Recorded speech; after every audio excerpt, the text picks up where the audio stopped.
अच्छा, अब अगर कोई कामना है तो कामना की पूर्ति हो जाएगी आपके भजन के अनुसार, लेकिन प्रभु फिर भी आपके सामने नहीं आएंगे। जब केवल एक कामना है, मैं आपसे मिलना चाहता हूं, तो किसी सिफारिश की जरूरत नहीं होती।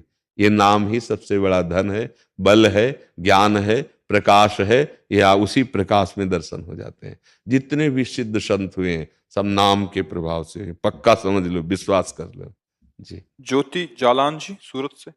राधे राधे। राधे राधे महाराज जी। महाराज जी, आपकी और संतों की कृपा से संसार और परमात्मा का अलग अलग बोध हो गया है। नहीं, गलत हुआ है, बोध ही नहीं है, इसे बोध थोड़ी कहा जाता है। यही तो दुविधा है, यही तो मिटानी है। बाहर और भीतर एक है, जड़ चैतन्य में वही एक है। परमात्मा और संसार को बोध हो गया है, ये तो अज्ञान की बात है।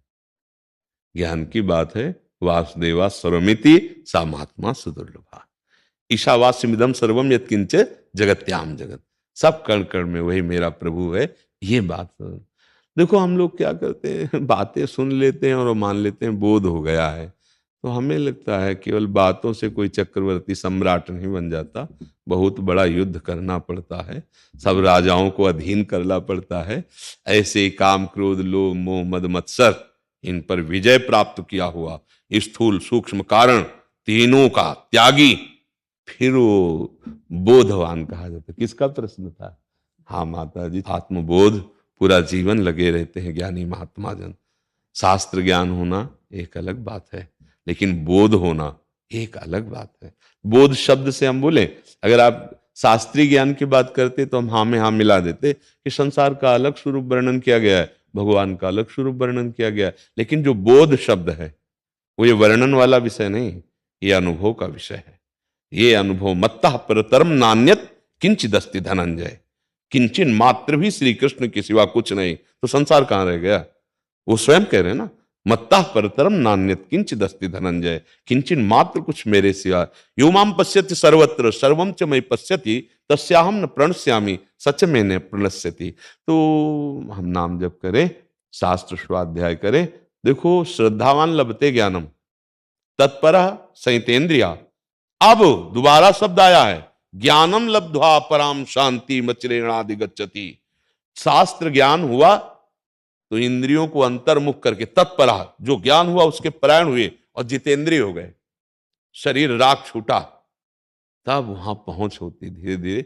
हमें लगता है भजन किया जाए, बारी मथे घृत होए बरु सिकता ते बरु तेल, बिनु हरि भजन न भवतरी या सिद्धांत अपेल। गोस्वामी जी कह रहे हैं, नाम जप करो, भगवद आश्रित रहो, भगवद लीला कथा सुनो, तो ज्ञान हो जाएगा। चाहे स्त्री हो चाहे पुरुष हो, कोई भी जीव हो, हम हैं तो भगवान के अंश, ये शरीर हमारी पोशाक है, तो असली में ज्ञान हो जाएगा। अभी जैसे शब्द शब्द बताते हैं आप किस धरा में हैं, तो भी भगवान ने बाहरी बात नहीं बताई, सब अंदर की बात बताई। जो क्षमता में युक्त है, न हर्ष है न द्वेष है न राग है, वो महापुरुष सम पूर्वक व्यवहार करता है, सम पूर्वक समता में स्थित रहता, उसकी वार्ता भी सम होती है। ये वार्ता विषम निकली, इसका मतलब अभी बोध नहीं हुआ है। शब्द से ही उस स्थिति का परिचय मिलता है। चाहे जितनी आप बनावटी बोलो, बिल्कुल शास्त्र की बात बोलो, लेकिन अगर अनुभवी है तो एक शब्द में पता चल जाएगा कि आपकी भूमिका हृदय की क्या है। हृदय की भूमिका से ही शब्द निकल। जैसे कोई बहुत रो रहा है, भक्ति का लीला कर रहा है, 5 मिनट चुपचाप रहिए, उसकी स्थिति अपने आप सामने प्रकट हो जाएगी कि सत्य में स्थित है या असत में। 5 मिनट बोलने दीजिए, इसके बाद उसकी स्थिति वहीं आ जाएगी जहां वो है। वो बार बार घुमा के शब्द वहीं पहुंचा देगा जहां वो है। स्थिति वो पहचान होती है स्थिति की। हम आपकी अवहेलना नहीं कर रहे, हम धन्यवाद दे रहे हैं कि आप अध्यात्म मार्ग में चल रहे, पर इसे बोध नहीं कहते हैं। शास्त्रीय ज्ञान तो स्वीकार करते हैं, लेकिन बोध, बोध शब्द बहुत अलग विषय है। ये बोध ऐसे होता है, सर्वम खलमिदम ब्रह्म, तो सर्वम भी खत्म हो जाता है, केवल ब्रह्म। सर्वम भी माया में है ना, कि बड़ा सूक्ष्म विषय है। हाँ, बोध हो गया तो जीवन मुक्त हो गया। परिवार में बाकी सबको मान सम्मान मोह माया में लड़ते परेशान देखते अच्छा नहीं लगता, क्या अब परिवार दिखाई दे रहा है, लड़ाई झगड़ा दिखाई दे रहा है, बोध कहाँ हुआ? बोध शब्द, इसीलिए हम कहा बोध शब्द एक अलग। आप अगर बोध न कह के केवल ज्ञान की बात करती, ये अच्छा है। ये आप व्यवहार का दर्शन कर रहे हैं, ये व्यवहार है। ब्रह्म बोध हुआ तो परिवार कहाँ है? ब्रह्म बोध हुआ तो लड़ाई झगड़ा थोड़ी दिखाई देता है, ब्रह्म दृष्टि प्राप्त हो जाती है। नहीं, ब्रह्म भूता प्रसन्नात्मा न शोचति न कांक्षति क्षमा सर्वेषु भूतेषु मद भक्ति लभते प्राप्त। अब देखो, नाम जब इसीलिए कहा गया है कि जल टिकेगा तो थल में ही टिकेगा ना, जल। ऐसे ही निर्मल हृदय भक्ति करती है और भक्ति में शुद्ध ज्ञान का जागरण हो जाता है। तो ऐसा नहीं कि हमारी माताएं बहनें ब्रह्मबोध नहीं हुई, एक से एक महापुरुष हुई है। गार्गी जैसी बड़ी बड़ी सभाओं में ब्रह्म स्वरूप का बोध कराने वाली हुई है। तो हमें ये नहीं है कि आप नहीं बोध कर सकते, पर आप सिद्धांत से चलिए। सब में हम तो प्रायः एकांतिक में या सत्संग में कहते हैं, आप अपने कर्तव्य का पालन कीजिए और परिवार के जनों में श्री भगवान को देखने की चेष्टा कीजिए। पति में, पत्नी में, पुत्र में, परिवार। अगर उनका व्यवहार कटु है तो आप उसको सहिए, तास्ति तिक्षस्व भारत। और आपका व्यवहार मृदु हो तो बोले तो बढ़ता चला जाएगा, नहीं, ईश्वर शासन में ले लेगा उसको, क्योंकि आप क्षमा कर रहे हैं ना, ईश्वर शासन में ले लेगा। आपका हृदय बोध की तरफ बढ़ेगा और जो आपके साथ असत व्यवहार कर रहा है वो ईश्वरी विधान उसको दंड दे देगा।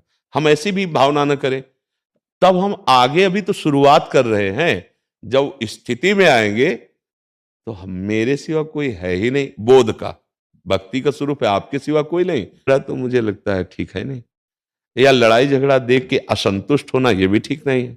क्योंकि अगर हमारा हृदय जलेगा, एक लड़के जल रहा है और हम देख सुन के जल रहे हैं, तो इसलिए हमें लगता है कि हमारा सुधार होना चाहिए।